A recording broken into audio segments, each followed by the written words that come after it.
This is what the future of life off the Earth looks like. The Moon is a fully developed commercial hub and way station for traveling deeper into space. Anyone who wants a truly out-of-this-world vacation destination can now look to the stars and back down at Earth. The first permanent settlers of Mars arrived to self-building habitats that produce air, water, and food. With a new generation destined to be born on alien planets, this is the next step in our evolution as a species. Well, this is the coolest thing I've done in a long, long time. Today, scientists are blazing a trail to this very future. This is just a remarkable structure from an engineering perspective. I want to know what breakthroughs are being made. Water could be used as rocket fuel, so we could use the moon as a refueling station. That is a big, hairy, audacious goal. That will forge a future to Here we go. life off Earth.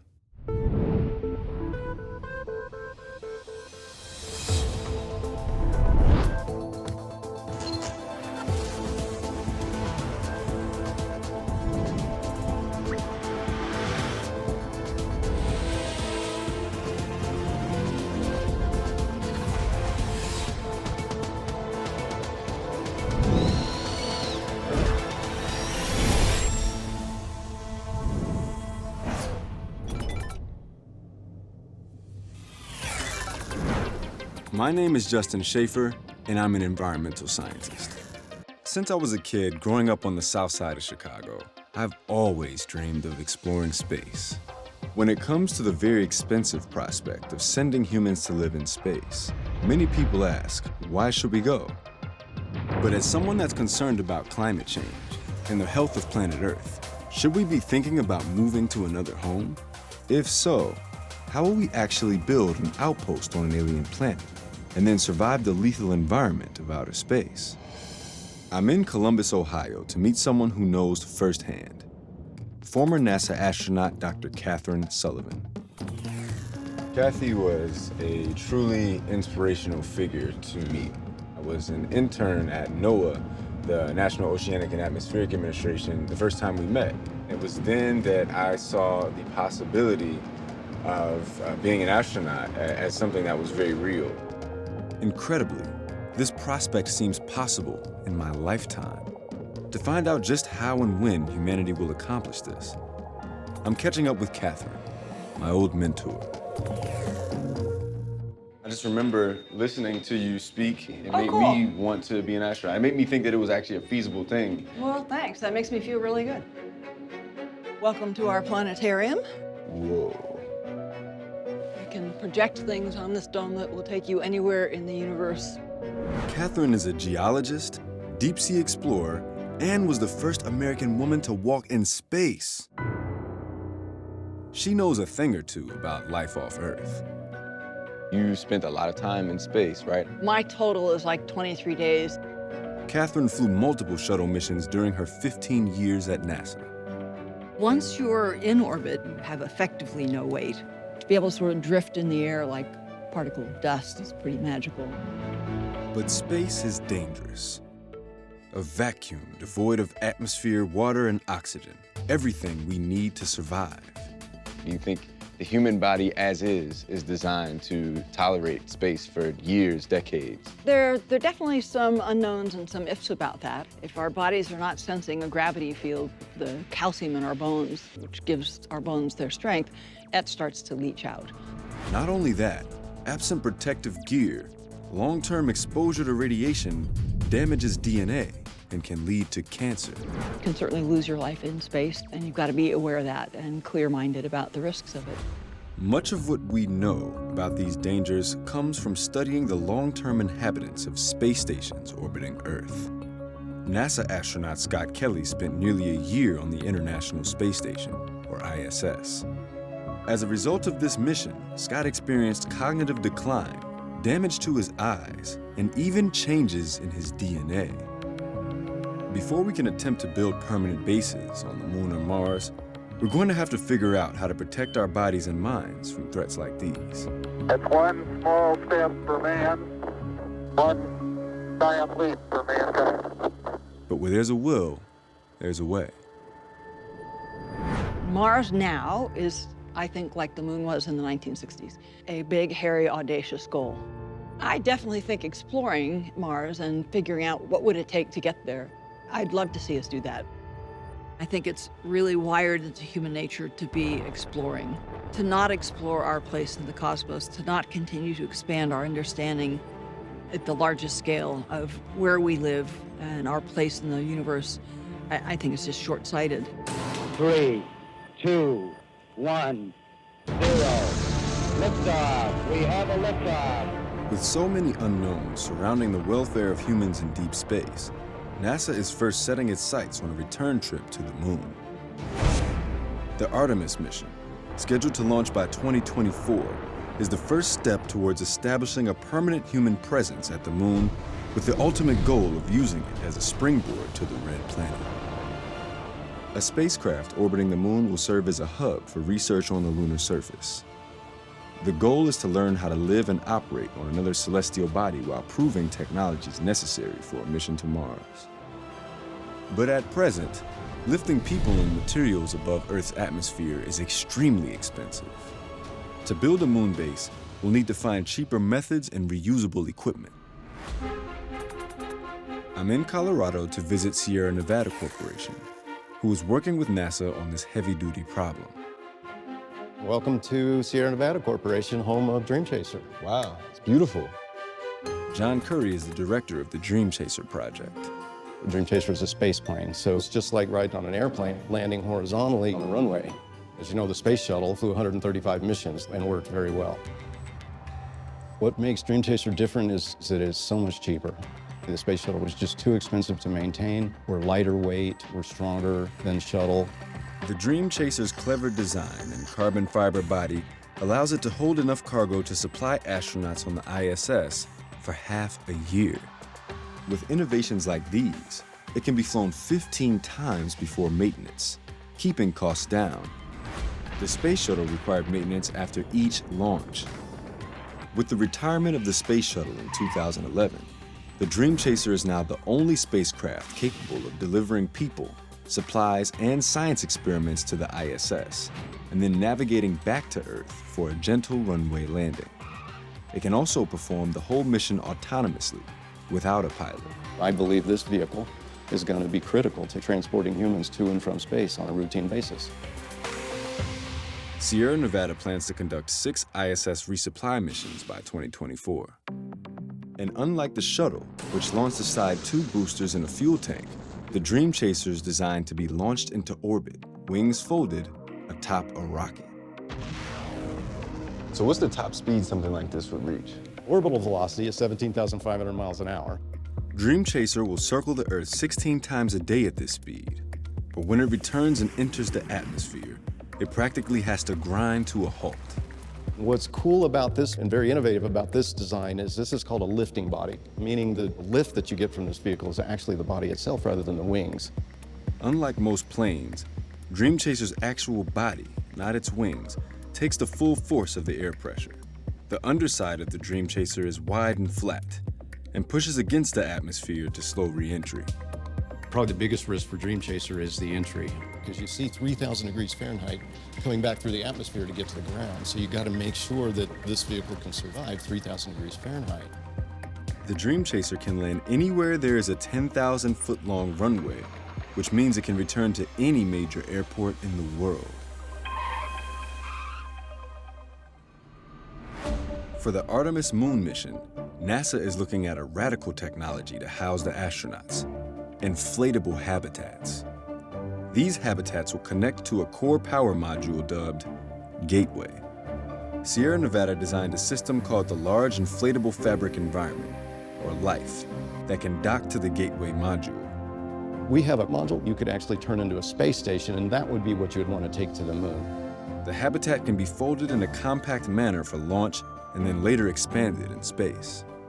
Once connected to NASA's Gateway module, inflatable habitats will serve as a base for researchers traveling to and from the moon. The key elements to get us to the moon is we have to put the infrastructure in place to make sure that people can actually stay there Once you've got that, then you have a permanent presence in space. Technologies like these are forging the path for humans to build a permanent home off Earth. In the future, inflatable lunar habitats prove safe and reliable gateways to the moon's surface. On a weekly basis, researchers shuttle between the moon and Earth on advanced space planes. With enhanced rocket boosts, travel time is reduced over the 400,000-kilometer journey from 4 days to just 1. With the completion of a permanent research base on the surface of the moon, space agencies approve both the base and the orbiting station for commercial uses. Space tourists can even enjoy a one-week stay. With inflatable habitat technology, a permanent presence on the moon might become a reality sooner than we think. But with virtually no atmosphere, further exploration of the lunar surface will require new technologies to protect explorers from the sun's lethal radiation. The last spacesuits designed to function on the moon were custom fabricated for the Apollo astronauts more than 50 years ago. These suits were both expensive and cumbersome. I'm in Brooklyn, New York to meet Ted Southern, the co-founder of Final Frontier Design. His company is developing the next generation of spacesuits designed to overcome these limitations. Whoa, this is pretty cool. This is where we make spacesuits. Generally doing prototyping of suits. We work with NASA and the commercial space industry to make suits work better.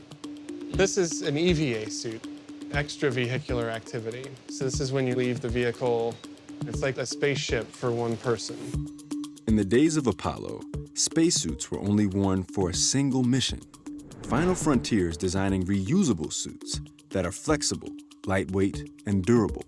Now NASA's talking about going back to the moon, but for a lot longer period of time. So they want suits that are more mobile, that won't wear you out, and that can last longer. There's no reason for a human to go to the moon or Mars unless they can get outside and walk around. The key to surviving extreme environments like this lies in the pressurized EVA suit. It's like wearing a basketball, which is where the challenge of like, how do you get a basketball to fit a human being and how do you get it to move like a human being? Pressurization is essential to surviving in the vacuum of space. Without it, blood would fill with bubbles and the body would puff up to twice its size, causing death in less than 2 minutes. But pressurizing the suit to protect the wearer from the harshness of space creates a problem with agility. So you lose a lot of dexterity. Dexterity, tactility, range of motion, all these things are really important. We actually have a tool that allows us to test the gloves without having to put on the whole suit. Oh, really? Can you Nice. check that out? Yeah. Final Frontier won a prize from NASA for their superior pressurized glove design. This is a pressure chamber, and there's a pump underneath that will pull gas out from the chamber. Stick your hands in through the ports. The chamber is designed to create the same extreme vacuum of being in space. You're at about 4 psi lower than ambient. You're approaching NASA's EVA spacesuit pressure. Okay, so this is the problem that astronauts have. Exactly. Almost feels like I have a robot hand. Yeah. I'd really appreciate it if you solved that Rubik's Cube, too. Let's see. Do you think that there's anything wrong how these things should be designed for people? Yes. Spacesuits are traditionally built like big bubbles. Theoretically, there are garments that could tighten around your body equivalent to the gas that you're breathing, which would be much tighter fitting, potentially more mobility, that could revolutionize how spacesuits work. We're going to let air back into the chamber. Oh, wow. That definitely changed very quickly. But that's not the only problem they're solving. Moon dust is sharp and very fine-grained. The particles get everywhere and can cause life-threatening injury if inhaled. Final Frontier's EVA suit has a unique feature to prevent this from happening. The rear port can dock directly with a landing craft or rover. Is this like an entrance on the backside? Is that? That's right, yeah, you get in through the back. This will allow an interface with a suit port so you can be inside your rover and jump in the spacesuit without bringing dust into the rover. It's also easier on the astronauts to get in and out this way. NASA's current suits, you get in through the waist, and that means you have to really contort your shoulders. It's like a dance move, kind of. Yeah. And there are a lot of astronaut injuries from suits, but one of the most major ones is shoulder injuries. From getting into the suit. Ted's got a surprise for me. He's letting me try on the pressure suit, which is something that usually only astronauts get to experience. Right now, we have air flowing in through the umbilicals here on your chest. The only place it will come out of is right here at your regulator. You can kind of push your head back. With my pressure balanced, it's time to experience what walking on the moon or Mars might be like. Try walking around in that. I feel like I have no joints right now. Yeah. I'm like a tin man. Well, this is the coolest thing I've done in a long, long time. I don't know if I ever did anything cooler than this. With advances in new flexible protective suits like these, Hey, welcome back. the path to exploring other planets seems clear. In the future, EVA suits for space exploration are as flexible and comfortable as wetsuits. Skin-tight elastic undergarments apply stable mechanical pressure against the skin, eliminating the need for air pressurization. These suits also compensate for lower gravitational pull, allowing scientists to explore just as easily as they can do on Earth.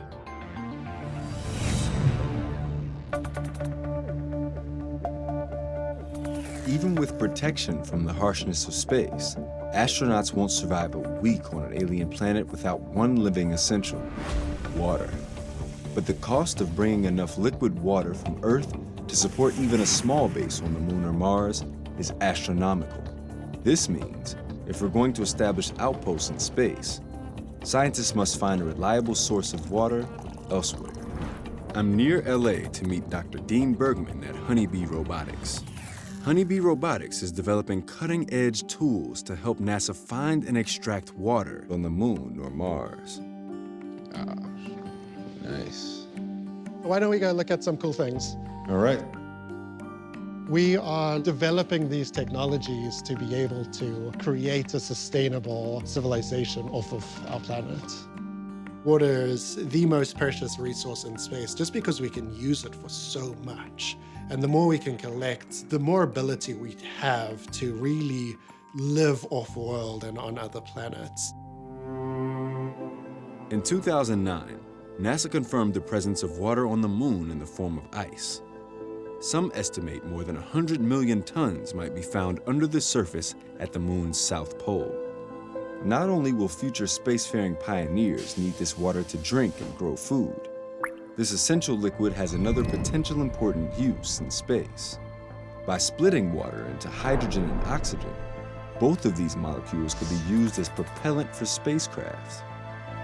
Water can also be used as rocket fuel, so we could use the Moon as a refueling station on the way to Mars, potentially. Honeybee's drills were sent to Mars on multiple missions to determine what was below the surface. In 2002, the Mars Odyssey orbiter detected large amounts of water ice beneath the surface. So in 2007, NASA launched the Phoenix Mars lander to search for it. We were part of the Phoenix mission. The idea was to uncover the ice of the poles of Mars. So we would scratch a line on the surface and uncover the ice. Wow, well, this is a powerful thing to be in the presence of. Yeah. And the Phoenix mission discovered what they were looking for: the first direct evidence of frozen water on Mars. In 2018, the European Space Agency's Mars Express orbiter discovered liquid water for the first time beneath the South Pole region. So Honeybee is developing a method to extract the liquid water with this, the Trident drill with Planetary Volatiles Extractor, or PVEX. And Vince Vendiola is showing me how it works. So this is Honeybee's large vacuum chamber. It is a 1 meter by 1 meter by 3 meter tall thermal vacuum chamber. PVEX is a coring drill with integrated heaters and electronics to be able to capture water from lunar ice. Very cool stuff. The large vacuum chamber is used to recreate the same low-pressure atmospheric conditions found on Mars. So let's do a drill test. Close the chamber here. Here we go. I'm going to lower the foot pad onto the surface. This hollow core drill can dig into the lunar or Martian underground and collect water ice and icy soil meters beneath the surface. What's that noise? That percussion sound is our cam spring mechanism, which gives us an additional weight on bit. It's kind of like a space jackhammer. It's like a space jackhammer. And our software is designed to where we only percuss when the system detects that you're drilling into something hard, so that we save a lot of energy. So it's taking a core sample right now? Right, so we capture our sample course and then we activate heaters. It's a process to extract liquid water on the Moon or Mars. First, the heaters must vaporize the ice. Then, the vapor will be collected within a cold trap and converted into solid ice for storage. Without this system, the liquid water would instantly evaporate and be lost. Is there water in there now? Or? Let's see what we got. Okay. Open up the chamber. The epic reveal.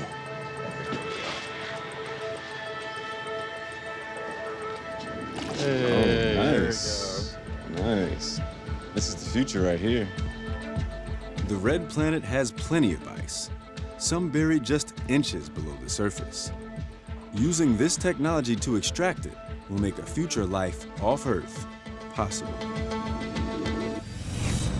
In the future, advanced robotic drilling technology sets off a gold rush in space. Entrepreneurs race to prospect asteroids and comets across the solar system. Autonomous probes mine these celestial bodies for precious metals and water ice. Once the ice is converted into rocket fuel, it is more valuable than gold. Trading posts and way stations emerge across the solar system to process this precious cargo and further the exploration of space. With a large source of water ice identified on Mars, building a long-term base there sounds more and more viable. But what other problems will scientists need to solve before people can live in a hostile environment on missions that could stretch for years? Yeah, we are definitely on another planet right now. I'm in a desolate part of Wayne County, Utah. Here, it certainly looks like Mars. I'm heading to the Mars Desert Research Center to meet Commander Mark Levesque and his team. Hi, how's it going? Welcome. Let's head on upstairs. All right.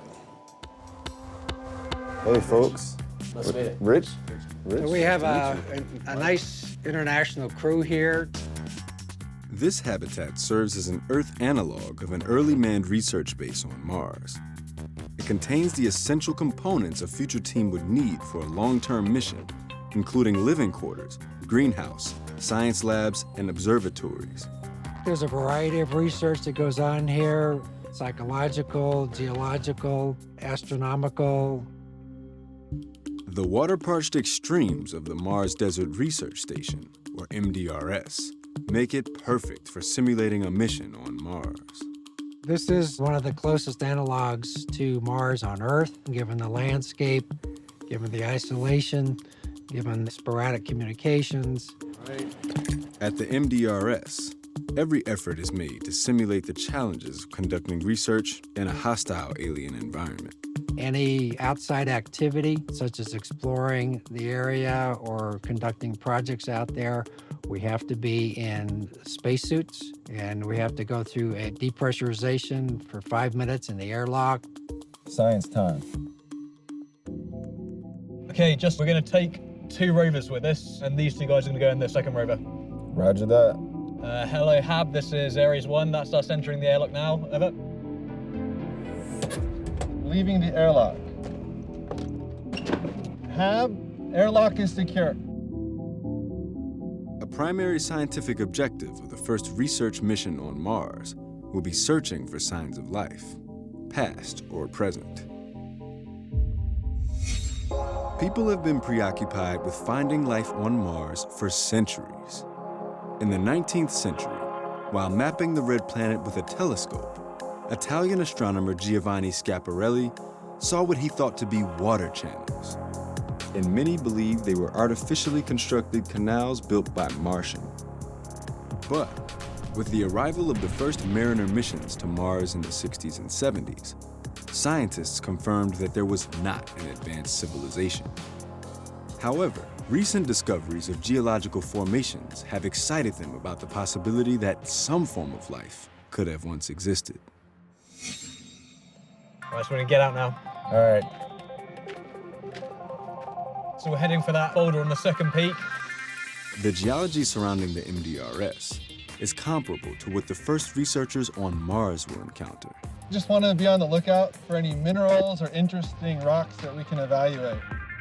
To answer the question of whether primitive forms of life existed on Mars, future researchers will look to rocks.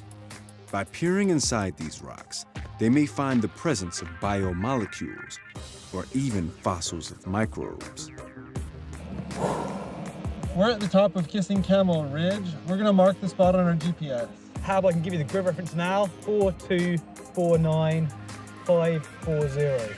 Over. Yeah, this is the spot for gypsum. Gypsum is a mineral that exists on Mars as well. In 2011, the Mars rover Opportunity discovered veins of gypsum in the rock beds. Because gypsum forms in the presence of water on Earth, scientists believe that bodies of water once flowed on the red planet. The team here in Utah is simulating this search. We're going to keep our eyes open. When it's covered in mud, no one knows what it is. On Earth, gypsum has a practical use. It's used in the home, in walls and plaster. On Mars, it could also be used for building new habitats. So you'll get a lot of gypsum on these clay beds. It's just pieces of rock that push up. That gypsum there? Yeah, here's some gypsum actually. We've got a little right here. Some is nice and clear and pretty, and some is really cloudy. So we'll just mark the location on GPS and then analyze them back at the lab. Sounds good. By examining the gypsum and its surroundings on Mars, scientists might one day find evidence of life and prove it also evolved on the red planet. Back at the lab, the team processes and examines the stone. Part of the interesting thing about being in the simulation is you start thinking through like, well, what would we need for this and what would we need for that? But on Mars, everything has to be either with you already or you have to like cut up cans to make it work. Right. But I can imagine when we first visit Mars, we're gonna have to have scrappy operations like Right. this. There's gonna be stuff that you're like, gonna have to make it work. And this is definitely a great practice for that. While some team members are working out the technical challenges of life off Earth, others are studying the researchers themselves. PhD student Rich Whittle is studying how humans behave when confined for long periods of time in aerospace environments like these. What we're looking at here in particular is the psychology of crews in isolated confined environments. We're looking at sleep quality, profile of moods, positive and negative affect. Will being cooped up in isolation drive people crazy? Any mission to Mars would involve being away from Earth for years. A one-way trip alone takes about 8 months. And the first habitat likely wouldn't be much larger than the space capsule's tiny quarters. So I guess this is one of the rooms, right? This is very humble. And then this is probably the deluxe suite. The commander suite. Oh, you can see light. This is luxury, man. I know. I'm feeling guilty. Mark has experienced the psychological impact of living in isolation firsthand. I mean, Mark was done a winter over in Antarctica. Yeah? At South Pole, yeah. So it's 3 months? Or? Oh, no, a year. Oh, wow. It's a challenge. You're locked in with people. You can't leave. That kind of confinement sort of forces people apart. Towards the end, personality conflicts started to come out. One of the longest Mars mission simulations took place in Russia. Called Mars 500, 6 volunteers were isolated for 520 days.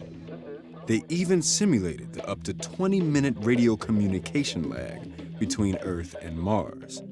The experiment showed that prolonged confinement led to sleep disorders, fatigue, and depression. Before the first crew can be sent to Mars for the long haul, space agencies need to figure out how to overcome the tedium, personality conflicts, and emotional toll of extended separation from loved ones. Crews going to Mars will be training together for at least a couple of years. So they're going to work out the kinks, they're going to find out how to work together, because that's the real key in any kind of situation like this. With Mars simulations like this, we'll definitely be able to solve the technical and psychological challenges of establishing a base on Mars and forge a path to the future of life in space.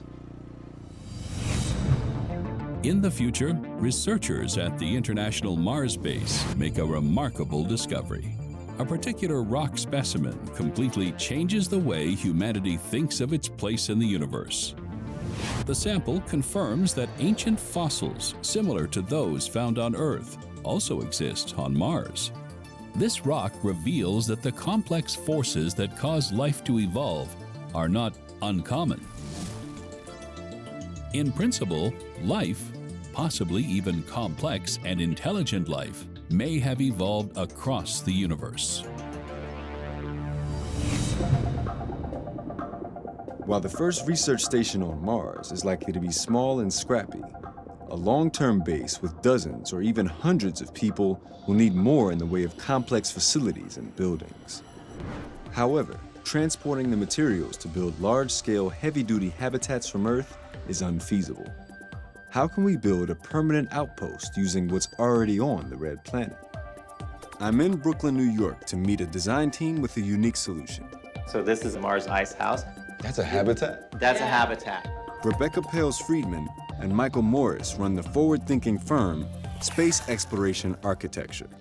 Also called SEARCH, they won NASA's International Mars Habitat Design Competition. What we do is we design habitats for humans to be in outer space. We use indigenous materials, materials that are native to the planet, and we create a beautiful living experience that's also functional for the astronauts. But that's easier said than done in the red planet's lethal environment.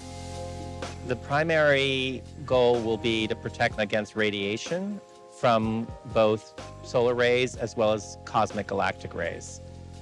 The best material to protect against radiation is actually water, which makes up most of our atmosphere. And Mars does have plenty of water ice to work with. On Earth, we're largely protected from harmful cosmic radiation thanks to our thick, oxygen-rich atmosphere and magnetic fields. But with barely any atmosphere, the surface radiation on Mars is hazardous. High-energy particles from the cosmic rays damage human DNA and can increase the risk of diseases like cancer. So like our atmosphere protecting us here on Earth, we thought, why not build an ice house? We created this double shell structure for additive protection, but also to have a bigger space. That is so cool. Part of our objective was like, if we go all the way to Mars, why should we live in a cave or a concrete bunker? People should be able to look outside, look at the strangeness of the landscape, but they should also receive the daylight, which is very similar to our own here on Earth. They have 25-hour days, and they have about 50% of the light that we receive here on Earth. But a long-term settlement will need dwellings that are more complicated than what can be built with just ice. The search team has a mind-blowing solution for that too, using the mineral-rich Martian soil, or regolith. This is Mars X House. X House, the objective was to build with Martian regolith, or concrete. We mined the exterior shell from the soil, and we mined the interior pressure bubble out of high-density polyethylene that we drew from the atmosphere. So it was like mining the sky and mining the soil to create one building. Another crucial innovation is that this habitat is constructed before the astronauts arrive. It's built by the time they get there, and then when they get there, they can just do the work that they need to do. And the team has devised one far-out method for building these prefabricated dwellings remotely. All the buildings that we've been designing are all 3D printed. Wow, that is so cool. Search's plan calls for construction robots to be sent to Mars in advance to build the habitats using 3D printing technology. There are no construction workers on site. We have to anticipate everything that could possibly go wrong and design that beforehand. But these incredible structures aren't just computer models. The design team is working with state-of-the-art 3D printers to make versions of them in real life. Using a mix of materials similar to Martian soil, the printers build actual freestanding versions of Search's structures. The future of this breakthrough technology is much closer than I could have imagined. We'll be building a habitat on the surface of Mars by 2028. Incredible. And so that, I know that doesn't sound like close, but that sounds pretty close to us. I mean, and that sounds incredible to me. So no, that's absolutely amazing.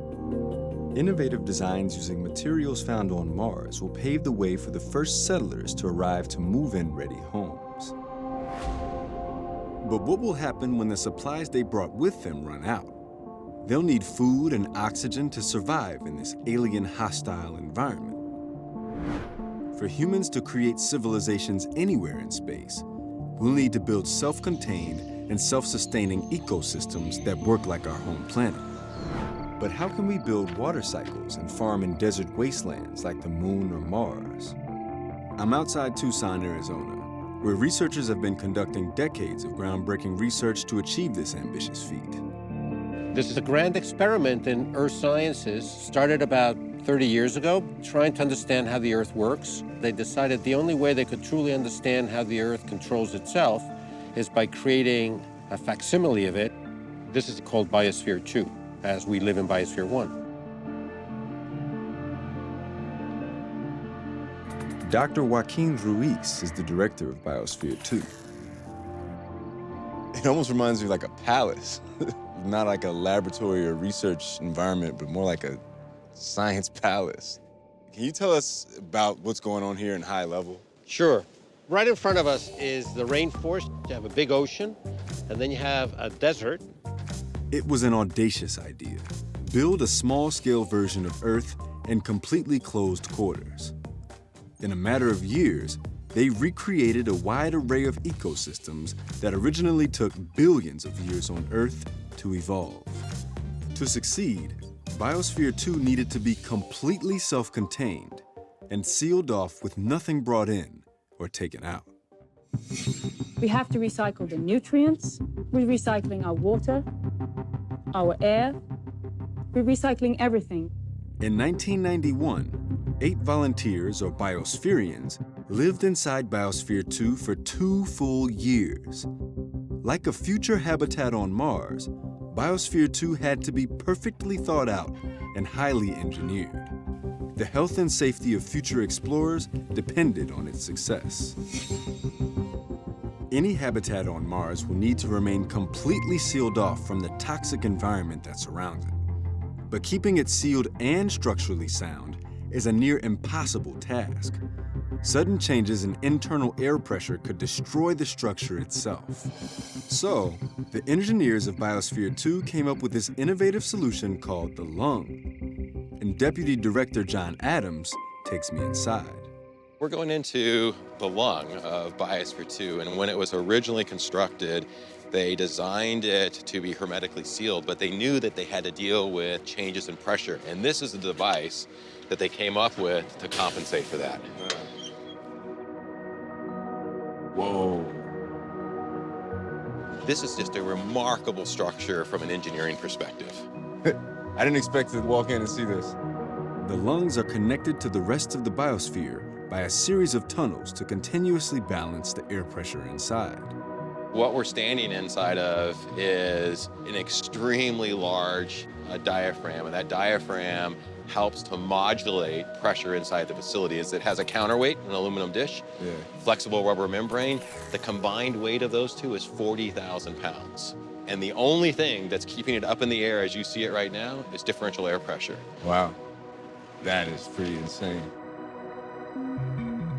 This weighted rubber diaphragm regulates the 2 basic kinds of air pressure at work.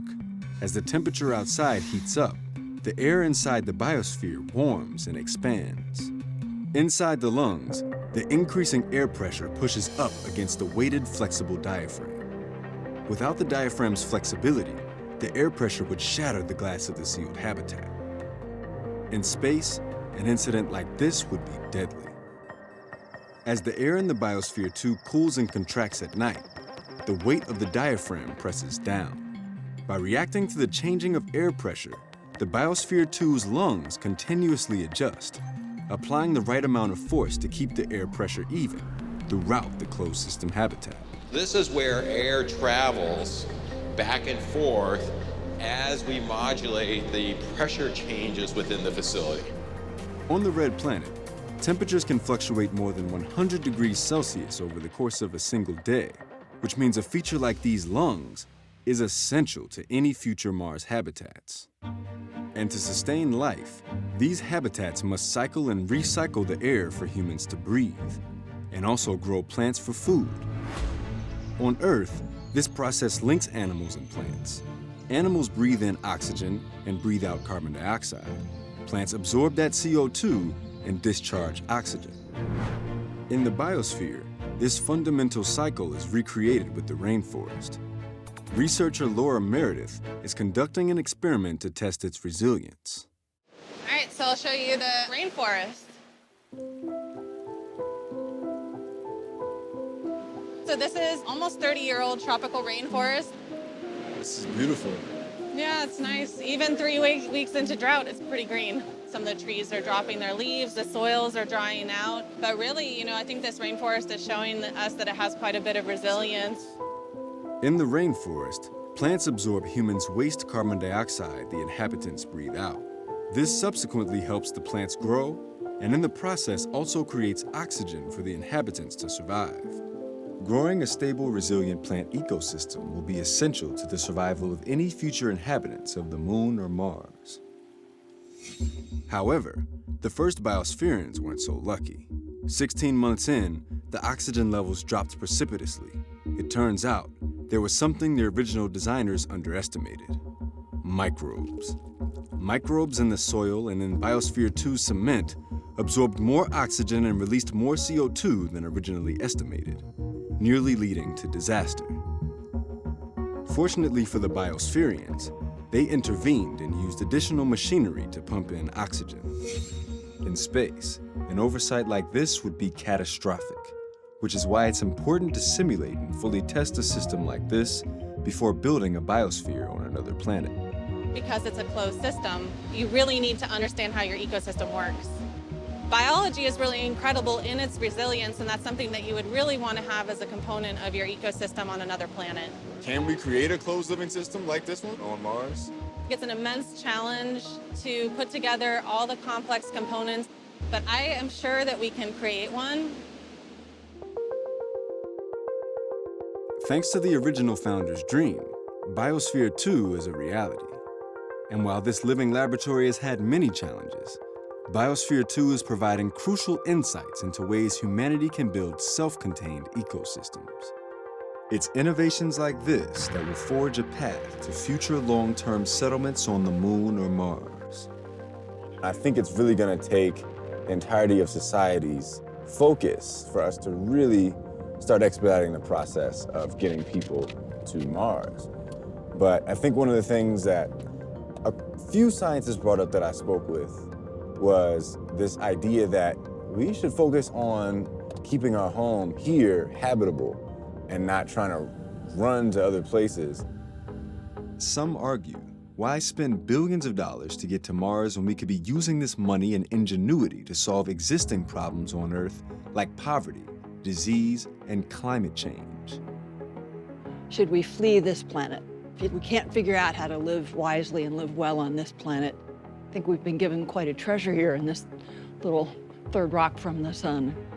But Catherine also thinks humans are destined to set foot on the red planet someday. I think it's certainly technically possible to have a sustainable habitat on Mars, and it's conceivable that it could happen within the next couple of decades. The technical challenges are pretty immense. It's going to take thousands of people to work on this and concentrate on it at the same time. But we feel that it's important that humans see these planets firsthand and we'll learn more. Others look at the greater good that can come from new breakthroughs. It's not going to be cheap, it's going to be difficult, and we're going to need to push towards a common goal to get people to Mars, and hopefully beyond eventually. And every time we are able to accomplish something like this, we can then bring that technology back to Earth. And the more advanced these technologies get, the more advanced the technologies on Earth get. And I think that's hugely beneficial. And the discovery of life elsewhere in the universe could have a profound impact on humanity. I think the odds of us being the only life on the universe is very low. I think there's life somewhere, so that's again why it's critical for us to actually continue to explore, to continue to look outward, because I do think eventually we're going to find somebody else. As a scientist that's long dreamed of exploring space, I'm excited about overcoming the challenges that will lead us to become a truly spacefaring civilization. Getting humans on Mars and settling in a civilization, I'd love to see that in my lifetime. Will I see it in my lifetime? I'm pretty sure.